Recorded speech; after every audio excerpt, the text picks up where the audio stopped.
वर्षौंदेखि नदी बग्दै बग्दै सागर आइपुग्यो।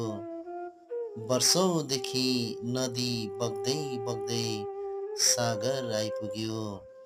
जो मरेर घाट पुग्यो ऊ ढुकढुकीमा घर आइपुग्यो। वर्षौंदेखि नदी बग्दै बग्दै सागर आइपुग्यो। जो मरेर घाट पुग्यो ऊ ढुकढुकीमा घर आइपुग्यो। कसैले सुनायो भूतपूर्व मायालुले पठाएको सम्झना। यस्तो लाग्यो अमृतमा मिसिएर फेरि जहर आइपुग्यो। वर्षौंदेखि नदी बग्दै बग्दै सागर आइपुग्यो। जो मरेर घाट पुग्यो ऊ ढुकढुकीमा घर आइपुग्यो।